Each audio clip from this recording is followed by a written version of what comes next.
कल स्वागत है गौरव शुक्ला मैं हां तुहाडे नाल। इस बुलेटिन का आगाज असीं करांगे बड़ी खबर दे नाल। बड़ी खबर चिट्ठियां नूं लैके है।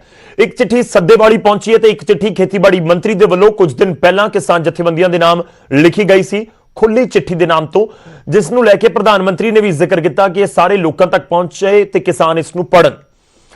हुण उस चिट्ठी दा किसान जथेबंदियां ने जवाब दिता है उसे अंदाज दे विच की नुक्ते ने, की जवाब दिता गया जथेबंदियां दे वल्लों। रिपोर्ट देखो।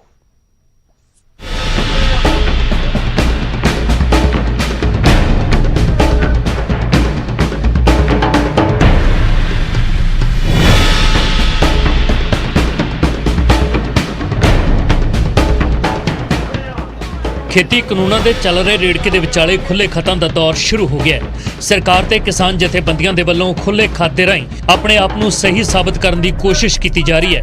कुछ दिन पहला खेतीबाड़ी मंत्री ने किसान जथेबंदियां दे नां खुला खत लिखिया सी अते हुण किसान जथेबंदियां ने खेतीबाड़ी मंत्री के खुले खत का जवाब भी खुले खत नाल दिता है ते बाद दलील दिता है। तुहानूं सौखे शब्दां दे विच अते सरल तरीके दे नाल इन्हां दोवें खतां दीआं दलीलां समझाउंदे हां। खेतीबाड़ी मंत्री किसानों के हित विच कीते गए ये सुधार भारतीय खेती विच नवें अध्याय की नींह बनणगे। इन्हां कानूनां नाल किसान भूमिहीन हो जाणगे, बर्बाद हो जाणगे। सारे पिंडू खेतरां दे विच वड्डियां कंपनियां कब्जा कर लैणगीਆਂ। नवे कानून लागू होने तो बाद इस बार MSP ते सरकारी खरीद विच पिछले सारे रिकॉर्ड टुट चुके ने। ਤੁਹਾਡੀ शांता कुमार कमेटी अनुसार सिर्फ 6% किसानां नूं MSP ते सरकारी खरीद दा लाभ मिलदा है। कुछ लोग किसानों को झूठ बोल रहे हैं कि MSP बंद कर दी जाएगी। स्पष्ट है कि कानून अनुसार सरकार कारपोरेट नूं उत्साहित करेगी ते बाकी प्रबंध निरुत्साहित होणगे। हौली हौली ये प्रबंध खत्म हो जाणगे।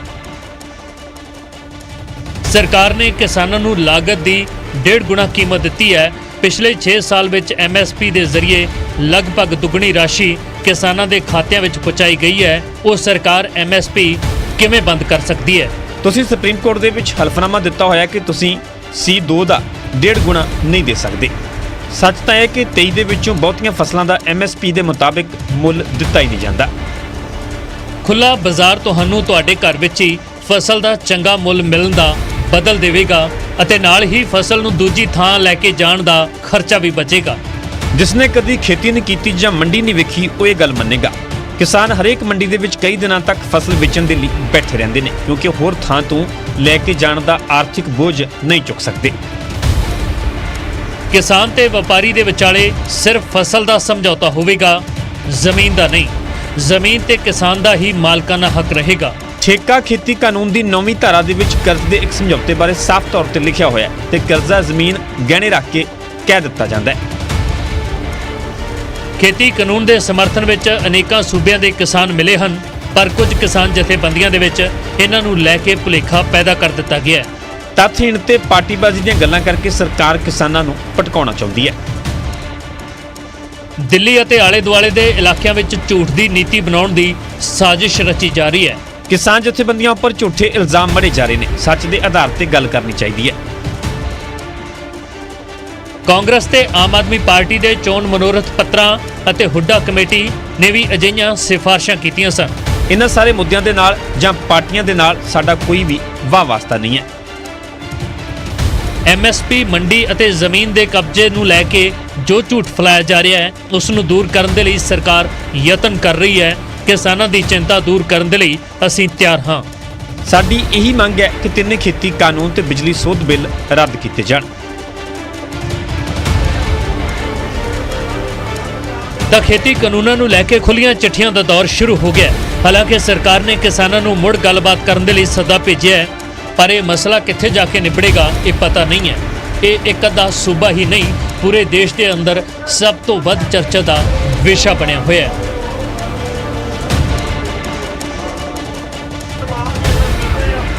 Bureau report news 18।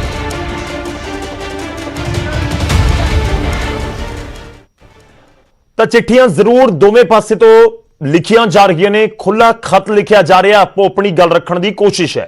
पर इस सब विचाले जो 3 नवे खेती कानून ने उसके एक कॉन्ट्रैक्ट फार्मिंग का भी पूरा मुद्दा है जिसनों लैके किसानों के वलों खर्चे जताए जा रहे हैं।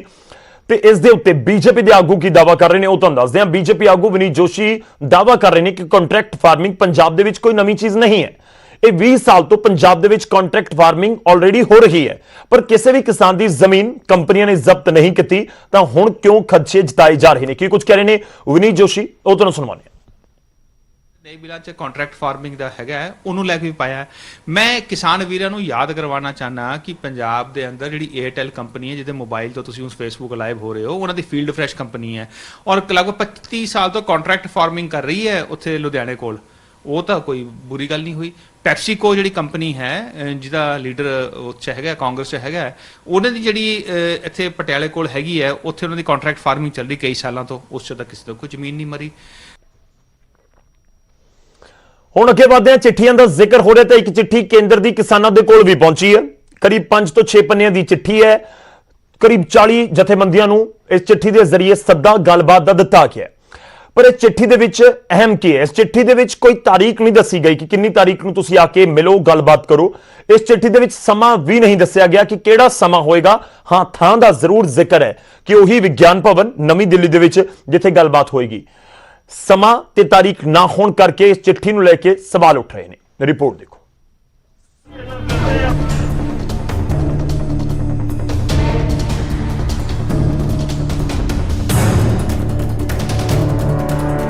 ਕਈ ਦਿਨਾਂ ਦੇ ਬਾਅਦ ਆਖਰਕਾਰ ਸਰਕਾਰ ਦੇ ਵੱਲੋਂ ਕਿਸਾਨਾਂ ਨੂੰ ਮੁਲਾਕਾਤ ਦੇ ਲਈ ਚਿੱਠੀ ਭੇਜੀ ਗਈ, ਪਰ ਇਸ ਚਿੱਠੀ ਵਿੱਚ ਸਰਕਾਰ ਨੇ ਮੀਟਿੰਗ ਦੇ ਲਈ ਕੋਈ ਤਾਰੀਖ ਤੈਅ ਨਹੀਂ ਕੀਤੀ। ਤਾਰੀਖ ਲਿਖਣ ਦੀ ਥਾਂ ਤੇ ਕੇਂਦਰ ਨੇ ਗੇਂਦ ਕਿਸਾਨਾਂ ਦੇ ਪਾਲੇ ਵਿੱਚ ਸੁੱਟ ਦਿੱਤੀ। ਖੁਦ ਤਾਰੀਖ ਦੇਣ ਦੀ ਥਾਂ ਸਰਕਾਰ ਨੇ ਕਿਸਾਨਾਂ ਨੂੰ ਹੀ ਸਵਾਲ ਕੀਤਾ ਕਿ ਤੁਸੀਂ ਦੱਸੋ ਕਦੋਂ ਮੀਟਿੰਗ ਕਰਨੀ ਹੈ। ਸਰਕਾਰ ਵੱਲੋਂ ਬਿਨਾਂ ਤਾਰੀਖ ਭੇਜੀ ਚਿੱਠੀ ਤੇ ਕਿਸਾਨਾਂ ਨੇ ਇਤਰਾਜ਼ ਜਤਾਇਆ। ਕਿਸਾਨਾਂ ਨੇ ਕਿਹਾ ਕਿ ਉਹ ਚਿੱਠੀ ਦੀ ਇੱਕ-ਇੱਕ ਲਾਈਨ ਵਿਚਾਰਨਗੇ।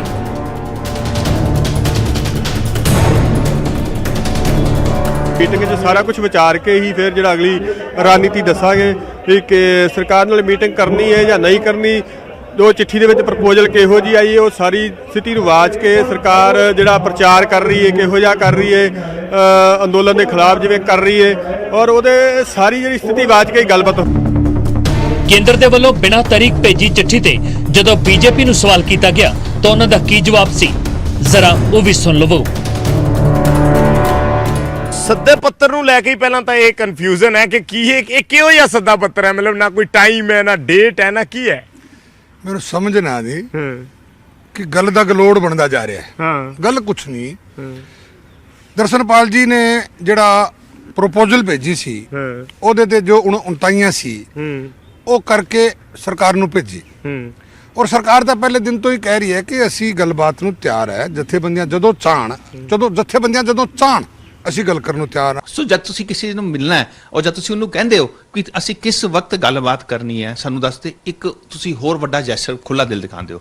ਸੋ ਮੈਨੂੰ ਉਮੀਦ ਹੈ ਕਿ ਕਿਸਾਨ ਜਥੇਬੰਦੀਆਂ ਕਿਤੇ ਨਾ ਕਿਤੇ ਇਸ ਤੇ ਪੋਜ਼ਿਟਿਵਲੀ ਵਿਚਾਰ ਕਰਨਗੀਆਂ।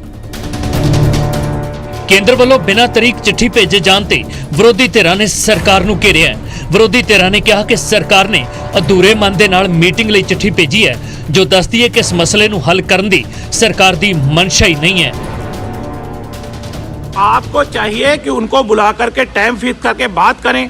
आप कहते हैं कि हमने चिट्ठी भेज दी है, किसान डिसाइड कर ले, अगर उन्होंने सोच करके मानना है तो ठीक है, नहीं तो मीटिंग नहीं करेंगे। ਬਹੁਤ ਸਾਰੀਆਂ ਸੋਧਾਂ ਲਈ ਮੰਨ ਗਿਓ। ਇਹਦੇ ਨਾਲ ਇਹ ਸਾਬਤ ਹੋ ਗਿਆ ਕਿ ਤੁਹਾਡੇ ਕਾਨੂੰਨਾਂ ਦੇ ਵਿੱਚ ਫਲॉज, ਕਮੀਆਂ, ਕਮਜ਼ੋਰੀਆਂ ਸੀਗੀਆਂ, ਜਿਹਦੀ ਵਜ੍ਹਾ ਕਰਕੇ ਤੁਸੀਂ ਇਹਨਾਂ ਸੋਧਾਂ ਦੇ ਲਈ ਮੰਨਿਓ। ਪਰ ਹੁਣ ਸਿਰਫ ਔਰ ਸਿਰਫ ਜ਼ਿੱਦ ਦੇ ਉੱਪਰ ਅੜੀ ਹੋਈ ਹੈ ਕੇਂਦਰ ਸਰਕਾਰ। ਇਹ ਜ਼ਿੱਦ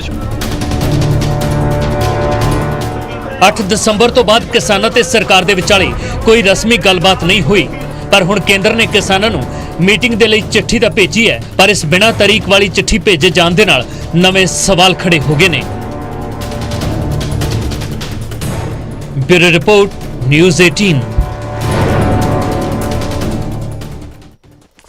ਤਾਂ ਸੱਦੇ ਨੂੰ ਲੈ ਕੇ ਇਸ ਸਮੇਂ ਸਵਾਲ ਨੇ। 14 ਦਿਨ ਬਾਅਦ ਸਰਕਾਰ ਨੇ ਕਿਸਾਨਾਂ ਨੂੰ ਮੀਟਿੰਗ ਦੇ ਲਈ ਸੱਦਾ ਪੱਤਰ ਜ਼ਰੂਰ ਭੇਜਿਆ, ਪਰ ਉਸ ਦੇ ਵਿੱਚ ਤਾਰੀਖ ਤੇ ਜਿਹੜਾ ਸਮਾਂ ਉਹ ਨਹੀਂ ਹੈ, ਇਸ ਕਰਕੇ ਸਵਾਲ ਚੁੱਕੇ ਜਾ ਰਹੇ ਨੇ। ਉਧਰ ਦਿੱਲੀ ਬਾਰਡਰਾਂ ਦੇ ਉੱਤੇ ਡਟੇ ਕਿਸਾਨਾਂ ਨੇ ਅੰਦੋਲਨ ਨੂੰ ਨਵੀਂ ਧਾਰ ਦੇਣ ਦੀ ਕੋਸ਼ਿਸ਼ ਵੀ ਕੀਤੀ ਹੈ। ਲੜੀਵਾਰ ਭੁੱਖ ਹੜਤਾਲ ਦੀ ਸ਼ੁਰੂਆਤ ਕੀਤੀ ਗਈ ਹੈ। ਨਾਲ ਹੀ ਖੂਨ ਦੇ ਨਾਲ ਸਰਕਾਰ ਦੇ ਨਾਮ ਚਿੱਠੀਆਂ ਭੇਜਣ ਦਾ ਵੀ ਇਰਾਦਾ ਇਸ ਸਮੇਂ ਕੀਤਾ ਜਾ ਰਿਹਾ ਹੈ।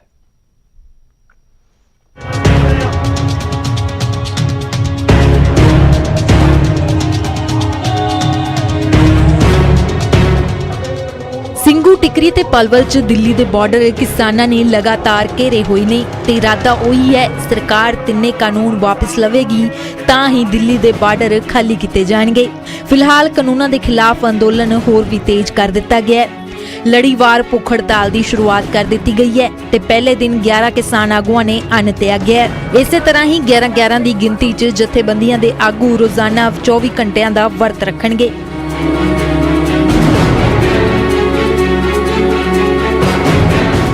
ਅੱਜ ਤਕਰੀਬਨ 11 ਜਿਹੜੇ ਸਾਡੇ ਕਿਸਾਨ ਆਗੂ ਆ ਉਹ ਭੁੱਖ ਹੜਤਾਲ ਤੇ ਬੈਠੇ ਆ ਕਿ ਜਿਹੜੀ ਆ ਹੰਗਰ ਸਟ੍ਰਾਈਕ ਕੀਤੀ ਜਾਵੇ ਔਰ ਲਗਾਤਾਰ ਜਿਹੜੀ ਇਹ ਚੇਨ ਸਿਸਟਮ ਬਣਿਆ ਹੋਊਗਾ ਹੜਤਾਲ ਦਾ, ਇਹ ਲਗਾਤਾਰ ਜਿਹੜਾ ਚੱਲੇਗਾ। ਪ੍ਰਧਾਨ ਮੰਤਰੀ ਮੋਦੀ ਨੂੰ ਖੂਨ ਨਾਲ ਲਿਖੀਆਂ ਚਿੱਠੀਆਂ ਭੇਜਣ ਦੀ ਤਿਆਰੀ ਵੀ ਕੀਤੀ ਜਾ ਰਹੀ ਹੈ। ਸਿੰਘੂ ਬਾਰਡਰ 'ਚ ਮੰਚ ਦੇ ਬਿਲਕੁਲ ਪਿੱਛੇ ਇੱਕ ਖੂਨਦਾਨ ਕੈਂਪ ਵੀ ਸ਼ੁਰੂ ਕਰ ਦਿੱਤਾ ਗਿਆ ਹੈ। ਨੌਜਵਾਨ ਵੱਧ ਚੜ੍ਹ ਕੇ ਇਸ ਕੈਂਪ ਵਿੱਚ ਹਿੱਸਾ ਲੈ ਰਹੇ ਨੇ। ਇਹ ਕੈਂਪ ਲਗਾਤਾਰ ਜਾਰੀ ਰੱਖਣ ਦਾ ਐਲਾਨ ਵੀ ਕਰ ਦਿੱਤਾ ਗਿਆ ਹੈ। ਦਿੱਲੀ ਦੇ ਸਿੰਘੂ ਬਾਰਡਰ ਤੇ ਕਿਸਾਨੀ ਸੰਘਰਸ਼ ਦਾ ਅੱਜ 26ਵਾਂ ਦਿਨ ਹੈ। ਲਗਾਤਾਰ ਕਿਸਾਨ ਇੱਥੇ ਆ ਰਹੇ ਨੇ, ਵੱਡੀ ਗਿਣਤੀ ਵਿੱਚ, ਲੱਖਾਂ ਦੀ ਗਿਣਤੀ ਵਿੱਚ ਕਿਸਾਨ ਇੱਥੇ ਮੌਜੂਦ ਨੇ ਔਰ ਕੇਂਦਰ ਸਰਕਾਰ ਤੱਕ ਸ਼ਾਂਤਮਈ ਤਰੀਕੇ ਨਾਲ ਸੁਨੇਹਾ ਪਹੁੰਚਾਉਣ ਦੀ ਕੋਸ਼ਿਸ਼ ਕੀਤੀ ਜਾ ਰਹੀ ਹੈ। ਕਿਸਾਨਾਂ ਦਾ ਦਾਅਵਾ ਹੈ ਕਿ ਹਰ ਉਹ ਸ਼ਾਂਤਮਈ ਤਰੀਕਾ ਅਪਣਾਇਆ ਜਾਵੇਗਾ ਜਿਸ ਦੇ ਨਾਲ ਸਰਕਾਰ ਨੂੰ ਜਗਾਇਆ ਜਾ ਸਕੇ। ਕਿਸਾਨ ਕਹਿੰਦੇ ਨੇ ਕਿ ਭੁੱਖ ਹੜਤਾਲ ਜਿਹੜੀ ਹੈ ਉਹ ਵੀ ਕੀਤੀ ਜਾ ਰਹੀ ਹੈ ਔਰ ਕੋਸ਼ਿਸ਼ਾਂ ਲਗਾਤਾਰ ਜਾਰੀ ਨੇ ਕਿ ਕਿਸ ਤਰ੍ਹਾਂ ਕੇਂਦਰ ਸਰਕਾਰ ਦੇ ਨਾਲ ਗੱਲਬਾਤ ਕਰਕੇ ਕੇਂਦਰੀ ਖੇਤੀ ਕਾਨੂੰਨ ਜਿਹੜੇ ਨੇ ਉਹਨਾਂ ਨੂੰ ਰੱਦ ਕਰਵਾਇਆ ਜਾ ਸਕੇ। ਉਧਰ ਸਰਦੀ ਦੇ ਮੌਸਮ ਦੌਰਾਨ ਵੀ ਟਿਕਰੀ ਬਾਰਡਰ ਤੇ ਕਿਸਾਨ ਨੰਗੇ ਤੜ ਹੋ ਗਏ ਨੇ ਤੇ ਕੇਂਦਰ ਦੇ ਖਿਲਾਫ ਜ਼ਬਰਦਸਤ ਨਾਅਰੇਬਾਜ਼ੀ ਕੀਤੀ। 5-4 रोज और बैठेंगे, जब ज़्यादा सर्दी होगी तो गाँव चले जाएंगे, लेकिन ऐसा उनका वहम है। सर्दी चाहे इससे 10 गुना ज़्यादा हो जाए लेकिन हम यहीं पे रहेंगे और हम हर रोज़ कपड़ा उतार के आएंगे, जितना मर्जी सर्दी हो जाएगी, लेकिन हम अभी मैदान नहीं छोड़ेंगे। 26 ਨਵੰਬਰ ਤੋਂ ਹੀ ਕਿਸਾਨ ਦਿੱਲੀ ਦੇ ਬਾਰਡਰਾਂ ਤੇ ਡੇਰੇ ਪਾ ਕੇ ਬੈਠੇ ਨੇ। ਕੇਂਦਰ ਨਾਲ ਕਈ ਦੌਰ ਦੀ ਗੱਲਬਾਤ ਵੀ ਕਿਸੇ ਸਿਰ ਬੰਨੇ ਨਹੀਂ ਲੱਗ ਸਕੀ। ਸਰਕਾਰ ਸੋਧ ਦੀ ਗੱਲ ਵਾਰ-ਵਾਰ ਕਹਿ ਰਹੀ ਹੈ ਤਾਂ ਕਿਸਾਨ ਵੀ ਕਾਨੂੰਨ ਰੱਦ ਕਰਨ ਤੋਂ ਇਲਾਵਾ ਕਿਸੇ ਸਮਝੌਤੇ ਲਈ ਤਿਆਰ ਨਹੀਂ। Bureau report, news 18।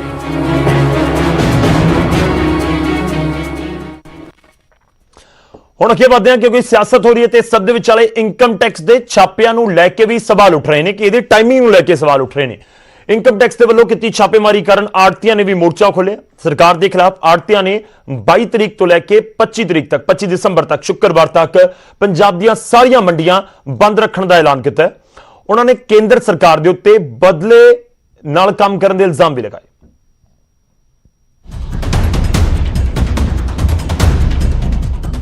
ਪੰਜਾਬ ਦੇ ਆੜਤੀਆਂ ਨੇ ਕੇਂਦਰ ਸਰਕਾਰ ਦੇ ਖਿਲਾਫ ਮੋਰਚਾ ਖੋਲ੍ਹ ਦਿੱਤਾ ਹੈ ਅਤੇ 4 ਦਿਨ ਦੀ ਹੜਤਾਲ ਕਰਨ ਦਾ ਐਲਾਨ ਕਰ ਦਿੱਤਾ ਹੈ। ਇਨਕਮ ਟੈਕਸ ਵੱਲੋਂ ਆੜਤੀਆਂ ਦੀਆਂ ਦੁਕਾਨਾਂ ਅਤੇ ਘਰਾਂ ਤੇ ਛਾਪੇਮਾਰੀ ਕੀਤੀ ਗਈ, ਦਸਤਾਵੇਜ਼ ਖੰਗਾਲੇ ਗਏ। ਆੜਤੀਆਂ ਨੇ ਇਸ ਨੂੰ ਕੇਂਦਰ ਦੀ ਬਦਲਾਖੋਰੀ ਦੀ ਕਾਰਵਾਈ ਕਰਾਰ ਦਿੱਤਾ ਹੈ ਅਤੇ 22 ਤੋਂ 25 ਦਸੰਬਰ ਤੱਕ ਪੰਜਾਬ ਦੀਆਂ ਸਾਰੀਆਂ ਮੰਡੀਆਂ ਬੰਦ ਰੱਖਣ ਦਾ ਐਲਾਨ ਕੀਤਾ ਹੈ। ਆੜਤੀਆਂ ਦੇ ਇਨਕਮ ਟੈਕਸ ਦੇ ਜਿਹੜੇ ਰੇਟ ਕਰਾਏ ਆ ਉਹਦੇ ਸਬੰਧ ਵਿੱਚ ਅਸੀਂ ਵਿਰੋਧ ਵਿੱਚ ਜਿਹੜੀ ਆ ਮੰਡੀ ਬੰਦ ਕੀਤੀ। ਹਾਲਾਂਕਿ ਆੜਤੀ ਇਹ ਵੀ ਮੰਨਦੇ ਨੇ ਕਿ ਇਸ ਨਾਲ ਕਿਸਾਨਾਂ ਨੂੰ ਪਰੇਸ਼ਾਨੀ ਹੋਵੇਗੀ ਕਿਉਂਕਿ ਮੰਡੀਆਂ ਦੇ ਵਿੱਚ ਉਹਨਾਂ ਦੀ ਫਸਲ ਵਿਕਣ ਦੇ ਲਈ ਪਈ ਹੋਈ ਹੈ, ਪਰ ਉਹ ਹੜਤਾਲ ਕਰਨ ਦੇ ਲਈ ਮਜਬੂਰ ਨੇ ਕਿਉਂਕਿ ਸਰਕਾਰ ਨੇ ਉਹਨਾਂ ਦੀ ਆਵਾਜ਼ ਦਬਾਉਣ ਦੀ ਕੋਸ਼ਿਸ਼ ਕੀਤੀ ਹੈ। ਸਮੁੱਚੇ ਪੰਜਾਬ ਦੀ ਆੜਤੀ ਯੂਨੀਅਨ ਨੇ ਉਹਨਾਂ ਨੂੰ ਸਮਰਥਨ ਦੇਣ ਦਾ ਐਲਾਨ ਕੀਤਾ ਹੋਇਆ ਹੈ। ਇਹ ਤੇ ਬਦਲੇ ਦੀ ਕਾਰਵਾਈ ਦੀ ਕਰਕੇ ਸਾਡੇ ਆੜਤੀਆਂ ਦੇ ਘਰਾਂ ਦੇ ਵਿੱਚ ਇਨਕਮ ਟੈਕਸ ਦੀਆਂ ਰੇਡਾਂ ਇਹ ਮੋਦੀ ਸਾਹਿਬ ਪਵਾ ਰਹੇ ਨੇ। ਤਾਂ ਉਧਰ ਇਸ ਪੂਰੇ ਮਾਮਲੇ ਤੇ ਸਿਆਸਤ ਵੀ ਭੱਕ ਗਈ ਹੈ। ਵਿਰੋਧੀ ਧਿਰਾਂ ਨੇ ਕੇਂਦਰ ਸਰਕਾਰ ਨੂੰ ਘੇਰਿਆ ਹੈ ਅਤੇ ਆੜਤੀਆਂ ਉੱਤੇ ਬਦਲੇ ਦੀ ਭਾਵਨਾ ਨਾਲ ਕਾਰਵਾਈ ਕਰਨ ਦੇ ਇਲਜ਼ਾਮ ਲਾਏ ਨੇ। ਮੋਦੀ ਦੀ ਸਰਕਾਰ ਅੱਜ ਆੜਤੀ ਭਰਾਵਾਂ ਦੇ ਉੱਪਰ ਇਨਕਮ ਟੈਕਸ ਵਰਗੀਆਂ ਏਜੰਸੀਆਂ, ਈਡੀ ਵਰਗੀਆਂ ਏਜੰਸੀਆਂ ਨੂੰ ਉਹਨਾਂ ਨੂੰ ਤੋੜਨ ਵਾਸਤੇ ਲੱਗੀ ਹੋਈ ਹੈ। ਕਿਉਂਕਿ ਕਿਸਾਨੀ ਸੰਘਰਸ਼ ਨੂੰ ਤੋੜਨ ਲਈ ਕਦੇ ਮਾਓਵਾਦੀਆਂ ਦਾ ਨਾਂ ਦਿੱਤਾ ਜਾਂਦਾ, ਕਦੇ ਅੱਤਵਾਦੀਆਂ ਦਾ ਨਾਂ ਦਿੱਤਾ ਜਾਂਦਾ, ਕਦੇ ਵੱਖਵਾਦੀਆਂ ਦਾ ਨਾਂ ਦਿੱਤਾ ਜਾਂਦਾ ਤੇ ਕਦੇ ਉਹਨਾਂ ਤੇ ਫੰਡਾਂ ਦੇ ਇਲਜ਼ਾਮਾਤ ਲਾਏ ਜਾਂਦੇ ਆ। ਇਹ ਵੀ ਉਸੇ ਨੀਤੀ ਦੇ ਤਹਿਤ ਹੈ ਕਿ ਕਿਸੇ ਨਾ ਕਿਸੇ ਤਰੀਕੇ ਸੰਘਰਸ਼ ਨੂੰ ਤੋੜਿਆ ਜਾਵੇ। ਖੇਤੀ ਕਾਨੂੰਨਾਂ ਦੇ ਖਿਲਾਫ ਕਿਸਾਨਾਂ ਦੇ ਪ੍ਰਦਰਸ਼ਨ ਵਿੱਚ ਆੜਤੀਏ ਵੀ ਪੂਰੀ ਤਰ੍ਹਾਂ ਡਟੇ ਹੋਏ ਨੇ। ਆੜਤੀ ਵੀ ਕਿਸਾਨਾਂ ਦਾ ਸਾਥ ਦੇ ਰਹੇ ਨੇ ਅਤੇ ਆੜਤੀਆਂ ਉੱਤੇ ਇਨਕਮ ਟੈਕਸ ਵਿਭਾਗ ਵੱਲੋਂ ਕੀਤੀ ਗਈ ਰੇਡ ਨੂੰ ਵੀ ਇਸੇ ਨਾਲ ਜੋੜ ਕੇ ਦੇਖਿਆ ਜਾ ਰਿਹਾ ਹੈ। Bureau report, news 18।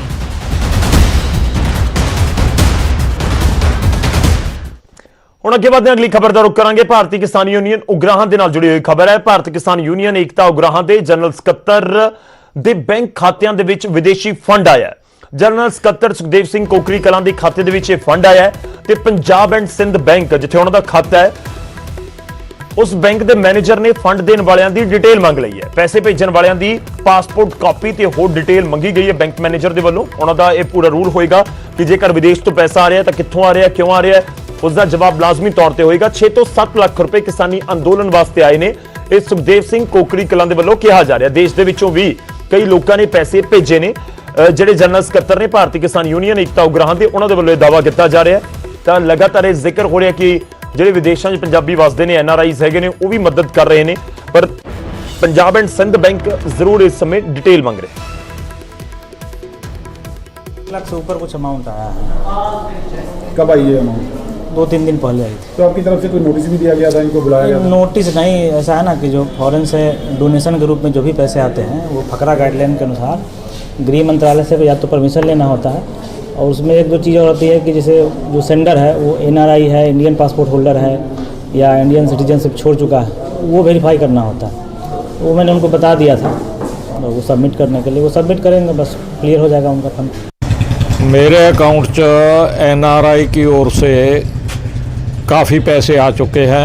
Forex department की ओर से कहा गया था कि ये प्रॉपर चैनल के जरिए डोनेशन नहीं आ रही, इसका सबूत चाहिए। अगर नहीं मिलेगा तो ये पैसे उसी अकाउंट में वापस कर दिए जाएंगे। तो मैंने कहा ये कोई बात नहीं है, सभी के मंगवा दूंगा।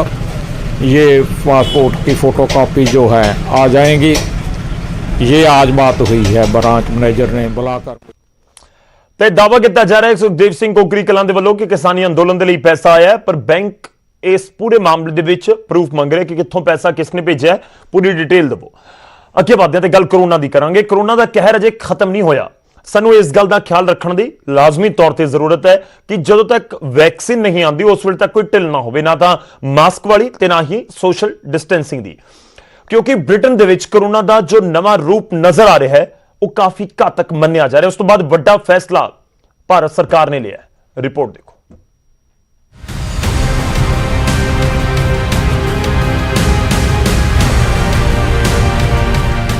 ਕੋਰੋਨਾ ਵਾਇਰਸ ਦਾ ਨਵਾਂ ਵਰਜਨ ਕਈ ਦੇਸ਼ਾਂ ਦੇ ਵਿੱਚ ਕਹਿਰ ਮਚਾ ਰਿਹਾ ਹੈ। ਕੋਰੋਨਾ ਦਾ ਨਵਾਂ ਵੇਰੀਐਂਟ ਮਿਲਣ ਦੇ ਨਾਲ ਹੜਕੰਪ ਮਚਿਆ ਹੋਇਆ ਹੈ।